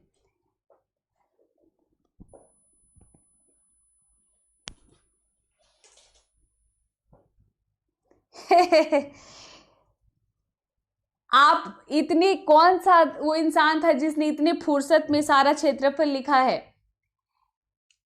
और आप इतने फुर्सत में जब इसको समझ लेंगे तभी आपको भी इसकी मदद मिलेगी, तभी, ठीक है। तो सिडनी बुराई ने हिमालय का वर्गीकरण नदी घाटियों के आधार पर किया था। जो सिडनी बुराई हैं उन्होंने हिमालय का वर्गीकरण जो है नदी घाटियों के आधार पर किया था। तो इसमें सिंधु और सतलज के मध्य पहला आप देखा आपने, फिर सतलज और काली के मध्य था आपका दूसरा जो है आपका कुमाऊं हिमालय, फिर काली और तीस्ता के मध्य आपका तीसरा जो है नेपाल हिमालय, और तीस्ता और दिहांग के मध्य जो है आपका पड़ता है असम हिमालय। तो ये नदी घाटियों के आधार पर हिमालय का वर्गीकरण है। तो वो मैंने दोनों साथ साथ में कर दिया था आप लोगों का, क्षेत्र और नदी दोनों मैंने आप लोगों को साथ साथ दिखा दिया था। तो अब मैं आप लोगों को जो है बताती हूं कि कौन है आप लोग जो कह रहे थे। ऐसा है कि आपकी तरह सारे लोग नहीं होते। Good evening. आपका रूटीन क्या है? आप लोगों में आपका रूटीन क्या है? तो आप सुबह उठते हैं, मोबाइल लेते हैं, व्हाट्सएप चेक करते हैं, फेसबुक देखते हैं, अपना इंस्टा देखते हैं, फिर अपना उठते हैं, ब्रश व्रश किया, नाश्ता वास्ता किया, फिर मन हुआ तो किताब लेकर बैठे, कुछ लोग कॉलेज गए और अपना इसी तरह पूरा दिन खाते पीते, थोड़ा सा पढ़ते लिखते, शाम हो गई, रात हो गई, फिर सो गए, और साथ साथ वो चलता रहता है आपका फेसबुक और वो सब। लेकिन जिन लोगों ने ये सारा खोज किया है, जिन्होंने नाप कर हमें बताया है कि एवरेस्ट की ऊंचाई कितनी है, कंचनजंगा की ऊंचाई कितनी है, या फिर शिवालिक की पूरी लंबाई और चौड़ाई कितनी है, लघु हिमालय की पूरी लंबाई और चौड़ाई कितनी है, जिन्होंने ये पूरा नापा है, आप सोचो कि वो भी आप ही की तरह, आप ही की क्षमता वाले साधारण मनुष्य थे, और उन्होंने इतना काम किया है, और आपसे इतना नहीं होता कि आप उसको याद कर लो। आपको तो ये नहीं कहा जा रहा कि पूरी शिवालिक की लंबाई और चौड़ाई नापो, आपको केवल कहा जा रहा है कि लंबाई चौड़ाई नाप लिया गया है, तुम याद कर लो। तो आपकी जो क्षमता है, आप मान लो कि कोई 5'4" होता है, कोई 5'3" होता है, कोई 5'7" होता है, कोई 6 फीट का होता है, और एक आध लोग 6'1", 6'2" के भी होते हैं। पर आपकी जो क्षमता है वो बराबर है। 5'2" वाले हो तो और 5'7" वाले हो तो वो क्यों? क्योंकि ये तो आपके चाहने पर है कि आप अपनी क्षमता कितनी बढ़ा रहे हैं, आप अपनी कैपेबिलिटीज देखो। हम जो इंसान हैं, आप लोगों ने एक कहावत सुनी होगी, आपने कहा इसलिए मैं बता रही हूं आपको, कि हम ये जो बॉडी है वो बिल्कुल फ्लेक्सिबल है। तो इसको कहते हैं कि भूख और नींद जितना बढ़ाओगे बढ़ता है। तो ये क्यों? क्योंकि ये आपकी इच्छा पर है। उसी तरह से आपकी क्षमता आपकी इच्छा पर है कि आप अपनी क्षमता को कितना बढ़ाते हैं। तो जितने बड़े बड़े ये काम कर गए लोग, ये सभी आप ही के जितने क्षमता वाले इंसान थे, और आपसे बहुत, आप जो कर रहे हो उसका 5% है कि आपको केवल क्या करना है, आपको अपने इस दिमाग में ये सारी इंफॉर्मेशंस, ये सारी जो है खबरें ऐसे सेट करना है कि प्रश्न आए तो वो रिकॉल हो जाए। बस आपको इतना ही करना है। आपको नापना नहीं है, आपको माउंट एवरेस्ट की लंबाई नहीं नापनी, आपको बृहद हिमालय की लंबाई चौड़ाई नहीं नापनी है, आपको केवल बस याद कर लेना है। तो ये तो बहुत कम है ना, ये तो बहुत कम है। फिर आपने क्यों कहा कि ये कौन है जो लिख गया? अब हम लोग बात करते हैं हिमालय में जो हिमनद हैं। हिमनद समझ रहे हो, हिम की नदियां। तो ये जो हिमानी की निचली सीमा को हम लोग हिम रेखा कहते हैं। अब जैसे मैं आपको इस पिक्चर में दिखाती हूं, जैसे ये देख रहे हो, ये आपका जो है यहां तक बर्फ नहीं है, यहां तक भी बर्फ नहीं है, और ये बिल्कुल जो है इसकी तराई में है। तो ये जो आप देख रहे हो कि यहां तक ये बर्फ नहीं है, ये जो आप देख रहे हो कि ये जो लाइन है, ये बर्फ नहीं है यहां तक। पर इसके जो ऊपर वाला है, यहां हमेशा बर्फ जमा रहता है, हमेशा यहां पर हमेशा बर्फ जमा रहता है। इसी को हम लोग कहते हैं स्नो लाइन, यानी पर्वतीय क्षेत्र का वो प्रदेश, यानी हिमालयन रेंज की बात करें तो वो क्षेत्र जहां पर हमेशा बर्फ जमा रहता है, और उसको हम लोग जो है उसको हमने कहा हिम रेखा, कि यहां से तो बर्फ कम या ज्यादा रहेगा ही रहेगा। और यहां पर कभी ऐसा हो सकता है कि रहे, कभी नहीं रहे, ज्यादातर नहीं रहता है, लेकिन कभी जब अभी जाओगे तो यहां पर भी आपको थोड़ा सा स्नो मिलेगा। तो इसी को हम लोग हिम रेखा कहते हैं। तो हिमालय के विभिन्न भागों में हिम रेखा की ऊंचाई अलग अलग मिलती है। जैसे अलग अलग जाओगे तो अलग अलग आपको ये ऊंचाई मिलेगी, ये अलग अलग मिलेगी आपको। कहीं पर ये और ऊंचा जाएगा, कहीं पर एकदम नीचे मिलेगा ये आपको।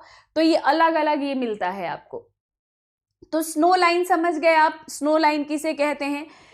तो यहीं पर आपको बहुत सारे जो है, मतलब उत्तरी भाग में औसत हिम रेखा की जो ऊंचाई मिलती है वो 4500 से 6000 मीटर पाई जाती है। हिमालय के उत्तरी भाग में जो ग्रेट हिमालय है, वहां पर हिम रेखा की ऊंचाई 4500 से 6000 मीटर पाई जाती है, यानी वहां से आपको बर्फ मिलना शुरू होगा।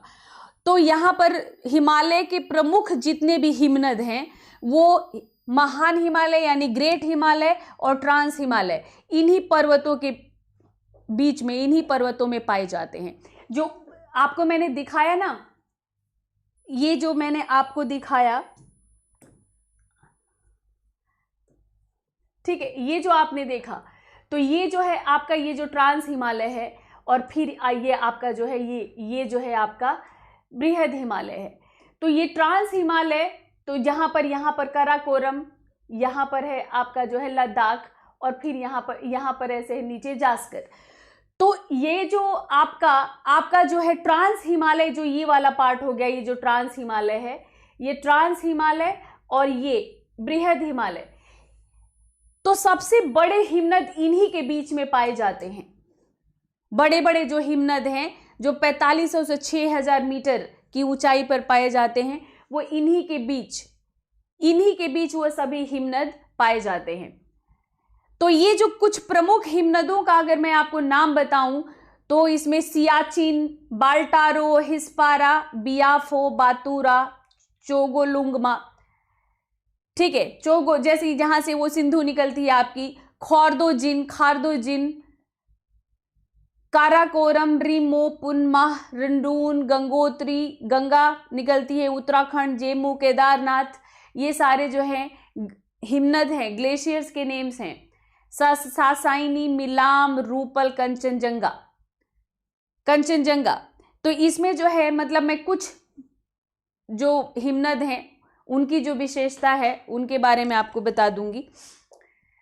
तो ये जो हिमनद है, ये मतलब इनका दैनिक खिसकाव की गति मतलब 8 से 13 सेंटीमीटर है, जो पिघल के खिसक रही हैं दिन पर दिन ग्लोबल वार्मिंग की वजह से। मध्य भाग में 20 से 30 सेंटीमीटर इनका खिसकाव पाया जा रहा है, 20 से 30 सेंटीमीटर के बीच।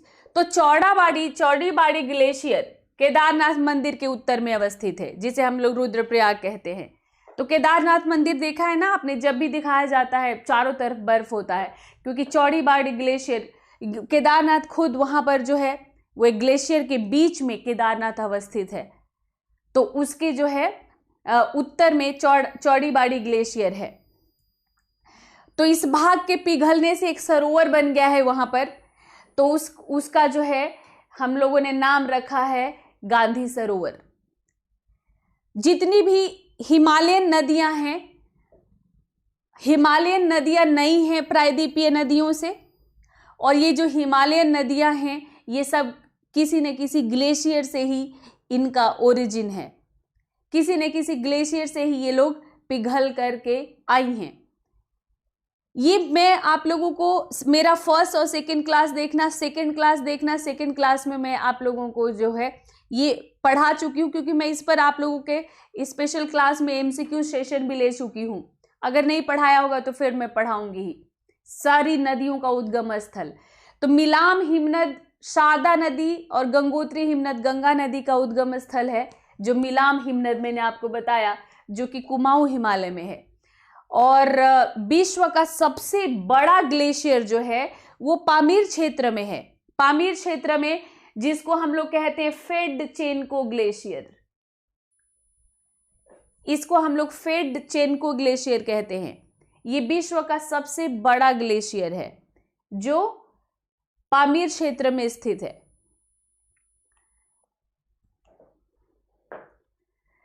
अब हम लोग ने वो जो बात की हिमालयन रेंजेस की, तो हम लोग उसमें जो दर्रे अवस्थित हैं, जो दर्रे हैं, उन दर्रों की बात कर लेते हैं हम लोग। दर्रे यानी पासेज।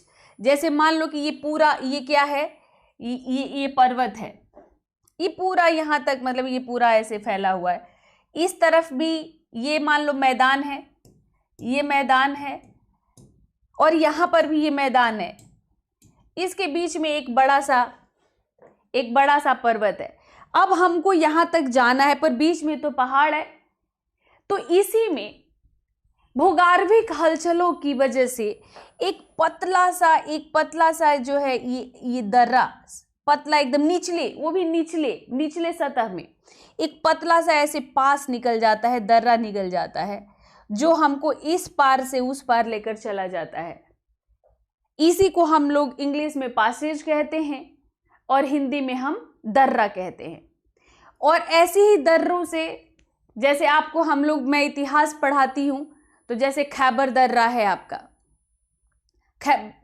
मतलब उत्तर पश्चिम से जितने आक्रमणकारी, मध्य एशिया से जितने आक्रमणकारी आए, वो आपके खैबर दर्रे का उन्होंने इस्तेमाल किया। तो ये जो है, ये इसी को हम लोग दर्रे कहते हैं। और ये निचले भाग से होकर के होता है, ठीक है, स्थल मार्ग से ये गुजरता है।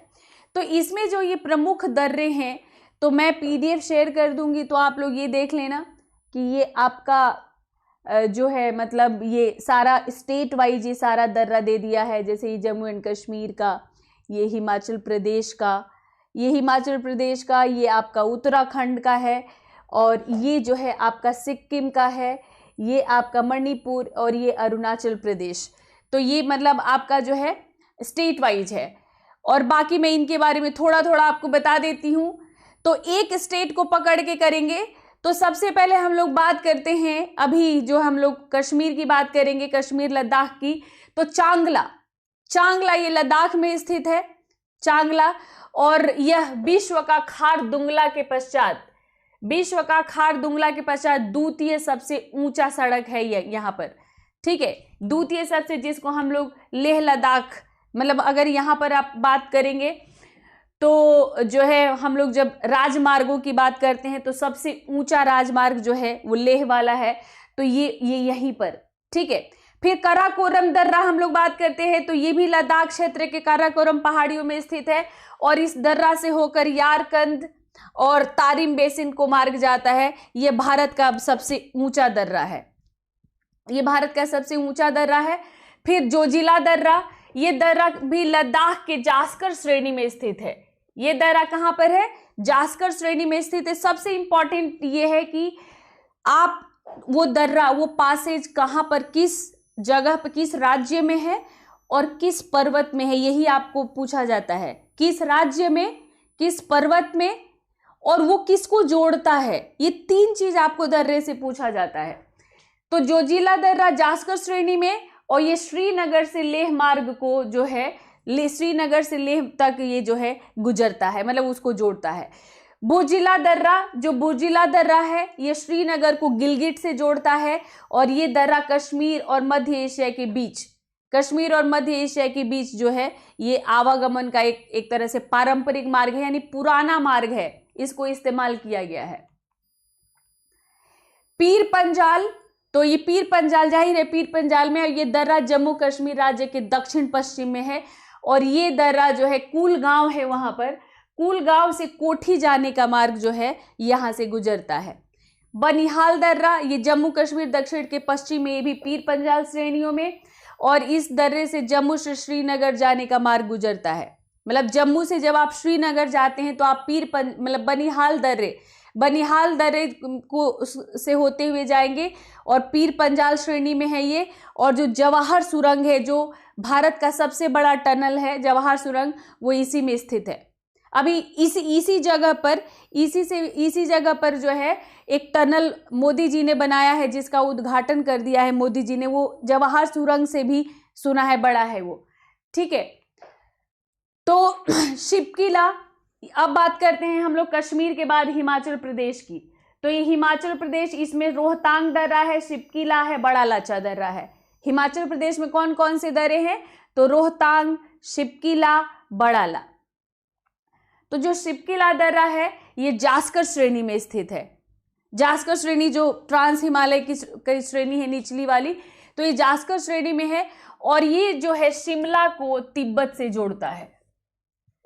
सतलज नदी इसी दर्रे के सहारे भारत में प्रवेश करती है और ये भारत और चीन के मध्य एक व्यापारिक मार्ग भी रहा है। और यहीं पर एक देबसा भी है, ये एक छोटा सा है, ये दर्रा हिमाचल प्रदेश राज्य में है और ये कुल्लू घाटी को स्पीति घाटी से जोड़ता है। स्पीति घाटी जो बौद्ध मठों के लिए बहुत फेमस है, आप लोगों का इतिहास में यहाँ से क्वेश्चन आ चुका है। तो ये कुल्लू को स्पीति घाटी से ये जोड़ता है देबसा। लुगा लाचाला जो है ये जो है हिमाचल प्रदेश को लद्दाख से जोड़ता है। लुगा लाचा दर्रा जो हिमाचल प्रदेश का जो मनाली है, तो मनाली को जो है ये लेह से ये जोड़ता है, लुगा लाचाला। और रोहतांग दर्रा, ये जो कि प्रमुख दर्रा है ये हिमाचल प्रदेश का, तो ये पीर पंजाल श्रेणियों में स्थित है और इस दर्रे की ऊंचाई जो है 4631 मीटर है, इस दर्रे की जो ऊंचाई है। बड़ा लाचा ये जास्कर पहाड़ियों में है, ये जो है जास्कर पहाड़ियों में है और लेह और मंडी के बीच ये मार्ग जोड़ता है, यानी लेह और मंडी को। और माना दर्रा ये उत्तराखंड की कुमाऊं पहाड़ियों में स्थित है। नंदा देवी बायोस्फीयर रिजर्व जो है, जो नंदा देवी बायोस्फीयर रिजर्व है, वो इसी मतलब ये आरक्षित क्षेत्र से लेकर पूरा जास्कर पर्वत श्रेणी के पूर्वी छोर तक ये माना दर्रा पूरा फैला हुआ है, विस्तृत है। तो याद रहेगा ना आप लोगों को अब माना दर्रा। तो ये माना दर्रा गढ़वाल को तिब्बत से जोड़ता है, ठीक है, गढ़वाल को तिब्बत से जोड़ता है। और इस दर्रे को माना और चिरबतियाला को डुंगरीला भी कहते हैं, इस दर्रे का भी संज्ञा प्रदान किया जाता है। तो इसी दर्रे में देवताल झील स्थित है, सरस्वती नदी निकलती है जो कि अलकनंदा की सहायक नदी है, इसी दर्रे से होकर के गुजर जाती है, इसी दर्रे में। नीति दर्रा ये नीति दर्रा जो है ये 5389 मीटर ऊंचा है और ये दर्रा उत्तराखंड के कुमाऊं प्रदेश में है। अभी हम लोग उत्तराखंड वाली बात कर रहे हैं। और ये मानसरोवर कैलाश पर्वत जाने के लिए ये रास्ता देता है। जब मानसरोवर यात्रा पर आप जाते हैं, कैलाश पर्वत जाते हैं, तो ये नीति दर्रा से भी जाते हैं। तो ये नीति दर्रा से भी होकर के जाते हैं। और एक और दर्रा है लिपुलेख दर्रा। तो लिपुलेख दर्रा जो है ये उत्तराखंड के कुमाऊं, ठीक है, उत्तराखंड के कुमाऊं क्षेत्र को तिब्बत के तकलाकोट से जोड़ता है। और 1962 के बाद ये प्रथम व्यापारिक मार्ग था और 1962 से ये बंद हो गया था। तो 1962 के बाद जाकर ये 1992 में खोला गया था। और इस दर्रे का जो है व्यापार के लिए तो इस्तेमाल किया ही जाता है और नीति दर्रा के साथ साथ इसको मानसरोवर यात्रा के लिए भी प्रयोग किया जाता है, क्योंकि ये शॉर्टेस्ट है। थोड़ा सा ये मतलब शॉर्ट में आप पहुंच जाओगे, कम उसमें पहुंच जाओगे। तो इसको 1992 में खोला गया था।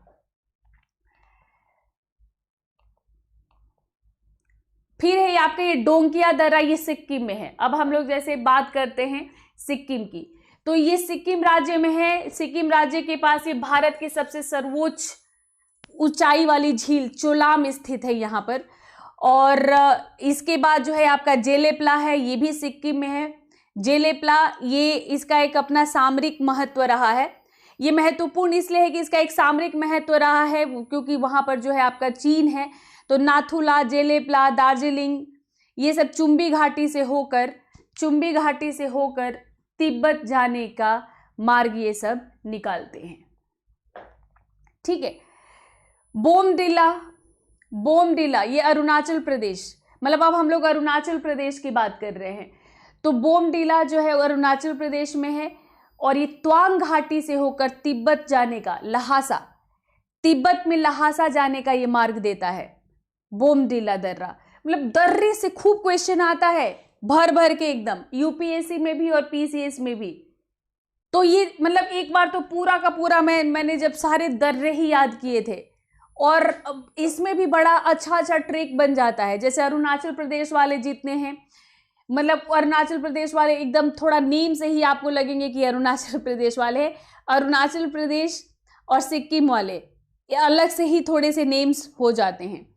तो अरुणाचल प्रदेश के उत्तर पूर्व में ये यांगदापा दर्रा है और इसके निकट ही ब्रह्मपुत्र नदी भारत में प्रवेश करती है और फिर यहाँ से चीन के लिए मार्ग जाता है। दीफू अरुणाचल प्रदेश और ये म्यांमार और चीन की सीमा पर स्थित है और भारत और म्यांमार के बीच जो है मतलब परिवहन और व्यापार के लिए हमेशा खुला रहता है। पांगसाऊ दर्रा ये अरुणाचल प्रदेश के दक्षिण पूर्व में म्यांमार सीमा पर स्थित है। तो पांगसाऊ भी कहाँ पर है? ये भी म्यांमार में है। अब बात करते हैं हम लोग मणिपुर की। तुजू दर्रा जो है वो मणिपुर में है। तुजू दर्रा ये मणिपुर में है और मणिपुर राज्य के दक्षिण पूर्व में ये स्थित है और ये जो है इम्फाल से तामू और फिर म्यांमार जाने तक ये गुजरता है। थाल घाट अभी मैंने प्रायद्वीपीय अभी पहाड़ियाँ नहीं पढ़ाई है, इसके नेक्स्ट सेशन में प्रायद्वीपीय पहाड़ियाँ रहेगा। तो जो थाल घाट है ये 588 मीटर ऊंचा ये दर्रा है और ये महाराष्ट्र में पश्चिमी घाट की श्रेणियों में स्थित है। पूर्वी घाट और पश्चिमी घाट है ना, जब यहाँ पर ऐसे नीचे आओगे, ठीक है, यहाँ पर नीचे आओगे तो यहाँ पर पश्चिमी घाट है, ये आपका पश्चिमी घाट है, ठीक है, और यहाँ पर आपका चला जाता है ये पूर्वी घाट। तो ये जो है पश्चिमी घाट श्रेणी में स्थित है ये और प्रायद्वीपीय भारत का ये प्रमुख दर्रा है ये थाल घाट और इससे मुंबई, नागपुर, कोलकाता यहाँ तक के लिए रेल मार्ग, सड़क ये सब गुजरता है। बीच में आप यहाँ जाओगे ना तो खूब सारा आपको टनल मिलेगा, टनल्स मिलते हैं यहाँ से आप जब गुजरते हो। तो भोर घाट ये भी महाराष्ट्र राज्य के पश्चिमी घाट में है, ठीक है, ये भी जो है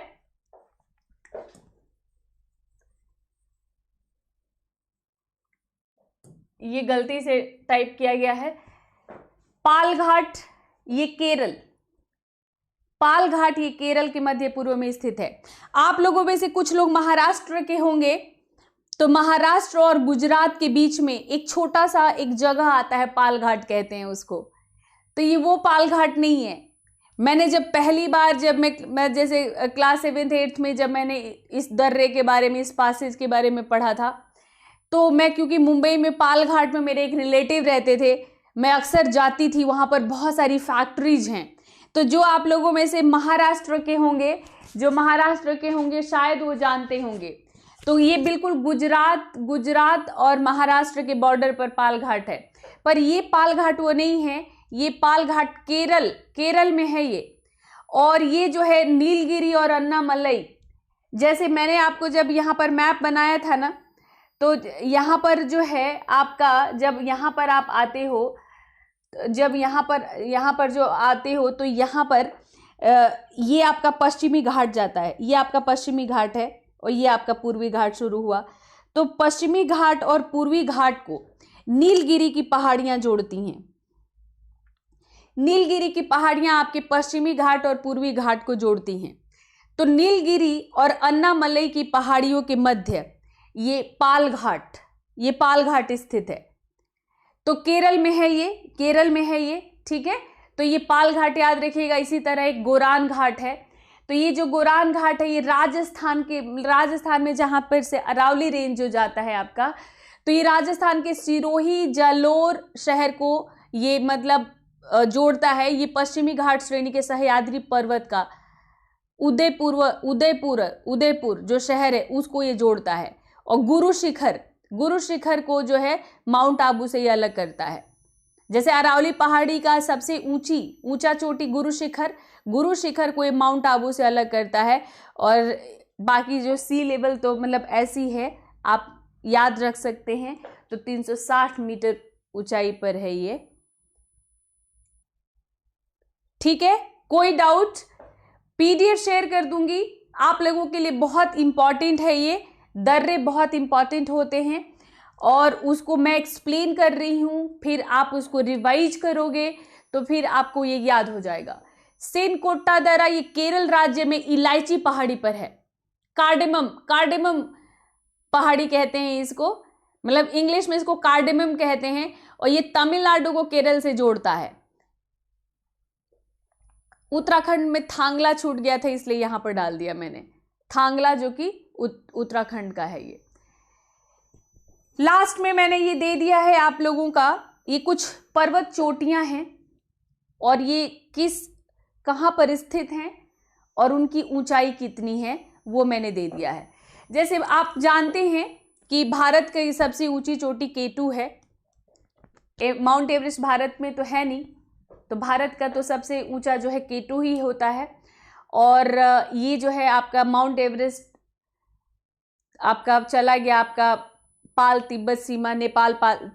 तिब्बत सीमा पर है। काराकोरम भारत में आ गया। गॉडविन ऑस्ट्रेलिया आपका पाकिस्तान में। और इसका जो है फिर कंचनजंगा आपका भारत से नेपाल, ये इस पे आपका आ जाता है बॉर्डर पर 8598।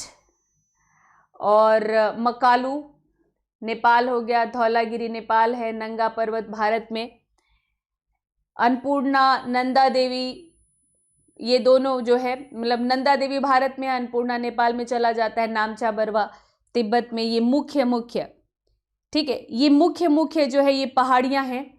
और इनकी ऊंचाई याद कर लेना कहाँ पर है और इनकी ऊंचाई कितनी है। सी लेवल समझते हैं ना आप, जहां तक मतलब सी तो बहुत इन डेप्थ है, पर धरती पर जो है जहां पर सी आप देखते हो वहां से ये मद्रास से नापा जाता है। चेन्नई के सी लेवल से सब जगह का सी लेवल नापा जाता है। तो उस सी लेवल से ये देखा जाता है इसको, ठीक है। तो कोई यहां तक जो आप लोगों ने देखा है, अब कोई डाउट नहीं होना चाहिए। यहीं से जुड़े हुए कुछ 10 क्वेश्चन हैं और जो आप लोगों ने पढ़ा है उसी के बेस पर आपको आंसर करना है। तो कुछ अलग होंगे क्योंकि इसमें प्रायद्वीपीय पहाड़ियां मैंने आज नहीं ली, तो दोनों का मिला जुला ये क्वेश्चन था। तो पेनिनसुलर पहले से जो थोड़ा बहुत पढ़ा होगा उसके बेस पर ये, तो कुछ पढ़ते हैं। मेरी बारी खत्म, आपकी बारी शुरू। तो अभी तक मैं एक्सप्लेन कर रही थी, ये मेरा टर्न चल रहा था, नाउ इट्स योर टर्न। और खूब धड़ धड़ धड़ धड़ आंसर करो तो पता चलेगा कि यस, मेरी जो मेहनत है वो साकार्थ हो गई है और आपको सब याद हो गया है। हाँ जी, तो ये जो है आपको इन सभी पहाड़ियों को दक्षिण से उत्तर की ओर बढ़ते हुए, मतलब ये आपका, आप जब ये बनाते हो तो ये आपका नॉर्थ है, ये साउथ है, ये ईस्ट है और ये वेस्ट है। तो आपको दक्षिण से उत्तर की ओर बढ़ना है, दक्षिण से उत्तर की ओर, दक्षिण से उत्तर की ओर बढ़ते हुए इनको अनुक्रम में लगाइए, मतलब नीचे से ऊपर की तरफ बढ़ना है आपको।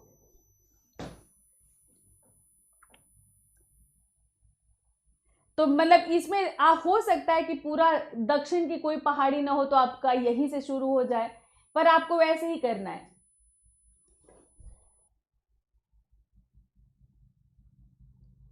तो बहुत सारे लोग डी आंसर कर रहे हैं, तो ये आंसर है आपका जो है बी,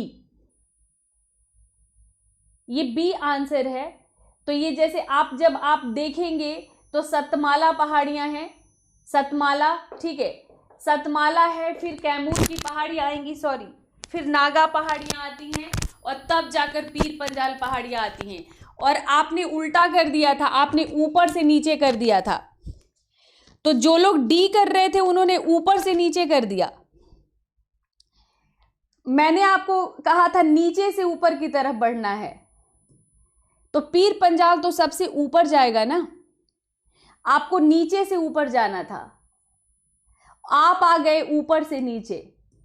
तो जिन लोगों ने डी किया था वो ऊपर से नीचे आ गए थे, और मैंने आपको कहा था कि आपको नीचे से ऊपर जाना है। अवस्थिति के हिसाब से, पोजीशन के हिसाब से इसको बनाना था कि कहां पर स्थित है, ऊंचाई के हिसाब से नहीं। ये क्वेश्चन देखिए,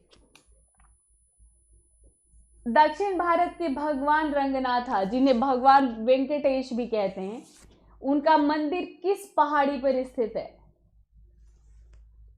अभी वैसे पेनिनसुलर नहीं पढ़ाया है मैंने आपको।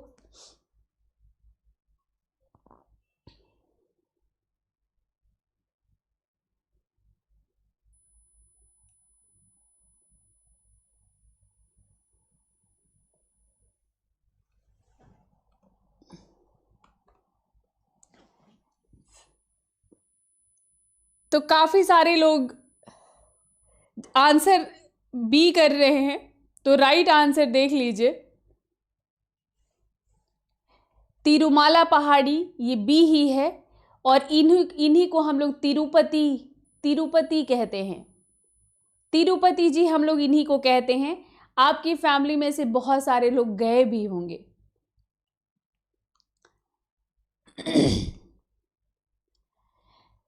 अरावली श्रेणियां किस राज्य में स्थित हैं?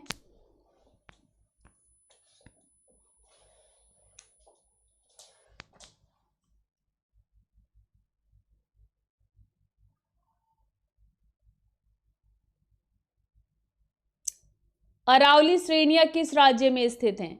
बहुत इजी क्वेश्चन, ऐसे मैं चाहती हूं ऐसे धड़ धड़ धड़ धड़ ऐसे आंसर आया आप लोगों का।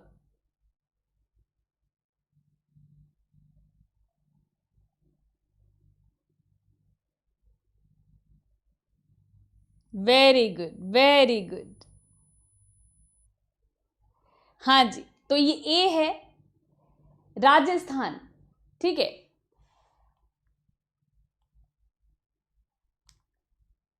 क्वेश्चन नंबर 4, भारत के पश्चिमी तटीय मैदान के उत्तरी भाग को, पश्चिमी तटीय मैदान के उत्तरी भाग को जिस अन्य नाम से जाना जाता है वो और क्या है? मतलब ये आपका भारत है, ये भारत है आपका, और पश्चिमी तटीय मैदान, तटीय मैदान तो या तो यहां है और यहां है, यही है ना तटीय मैदान, यानी जो कोस्ट के किनारे जो तटीय मैदान है। तो ये आपका ईस्ट है और ये आपका वेस्ट है। तो यानी हम बात कर रहे हैं इस मैदान की। तो ये जो मैदान है, इसको तटीय मैदान का जो उत्तरी भाग है, मतलब उत्तरी भाग समझ गए ना, ये जो है मतलब आप उत्तरी भाग यानी ये हो गया आपका, इसको हम लोग किस नाम से जानते हैं? उत्तरी मतलब ऊपर की तरफ हो गया, नीचे वाला दक्षिण हो जाएगा, उत्तरी मतलब ऊपर की ओर। तो इस तरह से आपको समझना होता है। तो इसको बहुत सारे लोगों ने सही आंसर किया था। इसे हम कोंकण तट कहते हैं, कोंकण तट कहते हैं, ठीक है। क्योंकि जो है ये उत्तरी पूछा है तो ये ऊपर वाला भाग पूछा है, और ये ऊपर वाला जो है ये आपका ये महाराष्ट्र, गोवा और महाराष्ट्र वाला हो जाता है आपका। क्वेश्चन नंबर 5 देखिए, भारत का सर्वाधिक आबादी वाला द्वीप, भारत का सर्वाधिक आबादी वाला द्वीप कौन सा है?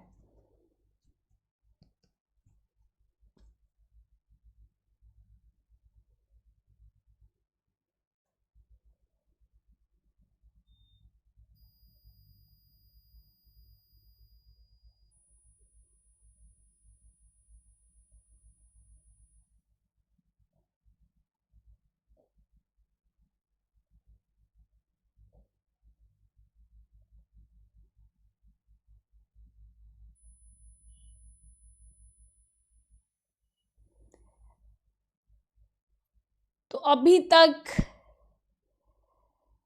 बहुत कंफ्यूजन है इसमें आप लोगों को।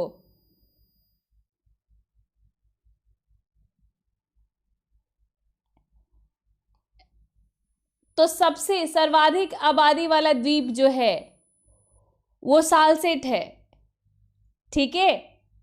हम लोग पढ़ेंगे, अभी हम लोग आइलैंड्स भी पढ़ेंगे।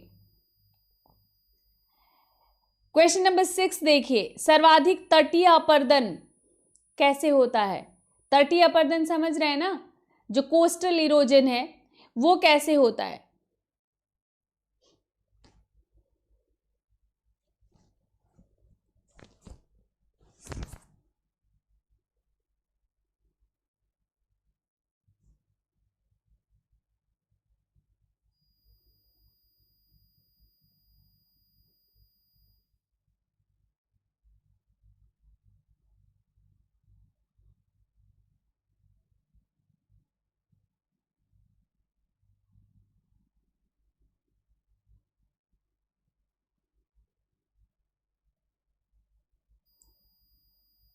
बिल्कुल देख रही हूं मैं आपको। तो मिला जुला आंसर है एकदम, ये कॉमन सेंस था कि लहरों से ही होगा, है ना। बार बार ज्वार भाटा तो मान लो उसमें चलता रहता है, लेकिन सुनामी बार बार नहीं आता। तो जो वेव्स आती हैं उस वेव से जो है तटीय अपरदन ज्यादा होता है। जैसे बड़े बड़े वेव्स आती हैं वो बहुत सारा काट कर लेकर जाती हैं मिट्टी। तो आप लोग वहां पर गए होंगे, अगर आप लोग बीच पर गए होंगे तो आप लोगों ने देखा होगा। इनमें से कौन सा भौगोलिक रूप से ग्रेट निकोबार के सबसे निकट है? Sumatra, Borneo, Sri Lanka. Great Nicobar से सबसे निकट कौन है? आपने देखा है ना, ये जब आप लोग ये जो देखोगे तो यहां पर, ठीक है, यहां पर आप देखोगे, यहां पर आपको ग्रेट निकोबार ऐसे ऐसे दिखेगा। तो ये मान लो ये वो आइलैंड है। तो ये पूछा है कि उसके निकट कौन सा है, इंडियन ओशन में है ये।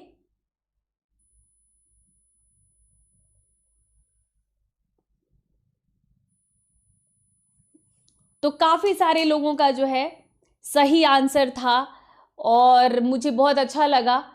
सुमात्रा, पुराना रिश्ता रहा है हमारा सुमात्रा के साथ, जावा और सुमात्रा के साथ।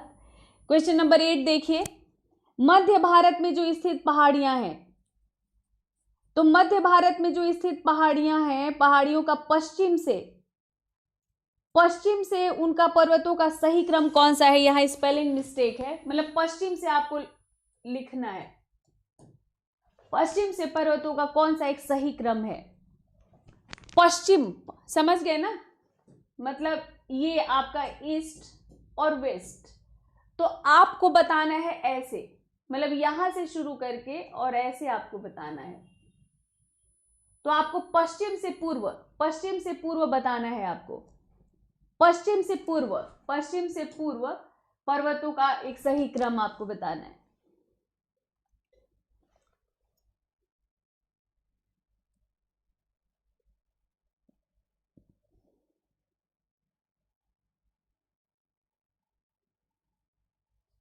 एक ही व्यक्ति बार बार पेस्ट करता है, तो मुझे लगता है बहुत सारे लोग आंसर दे रहे हैं, लेकिन पता चलता है कि एक ही स्टूडेंट बार बार आंसर कर रहा है।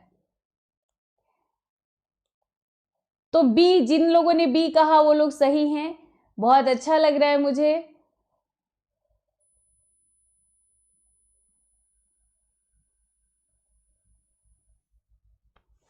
अब क्वेश्चन नंबर 9 देखिए, हिमालय पर्वत श्रेणी के संबंध में निम्नलिखित में से कौन सा कथन सही है?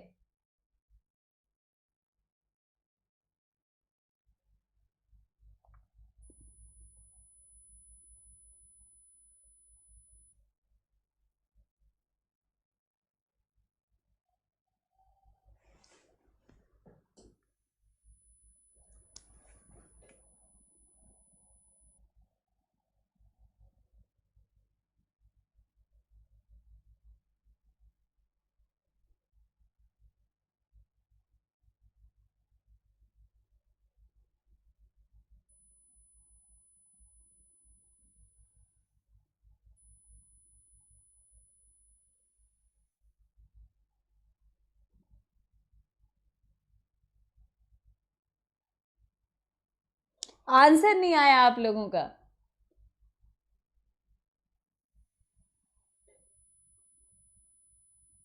तो कुछ आंसर्स दिख रहे हैं मुझे। तो राइट आंसर है आपका जो है इसमें पहला, दूसरा, तीसरा, तीनों ही सही है। क्वेश्चन नंबर 10 देखिए, देश में निम्नलिखित में से कौन सा भौगोलिक क्षेत्र सबसे प्राचीन है? सबसे प्राचीन मतलब भारत का वो जियोग्राफिकल रीजन जो ओल्डेस्ट है, पुराना है, आपको वो बताना है।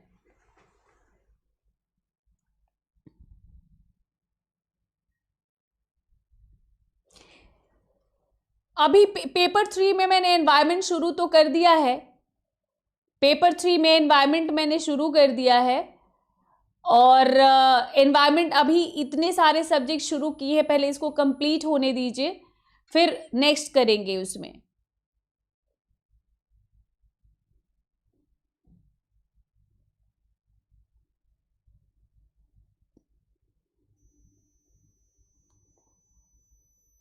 तो राइट आंसर है प्रायद्वीपीय पठार। प्रायद्वीपीय ये जो है, जो कि गोंडवाना लैंड का एक भाग है, और ये हमारा सबसे पुराना प्रदेश है।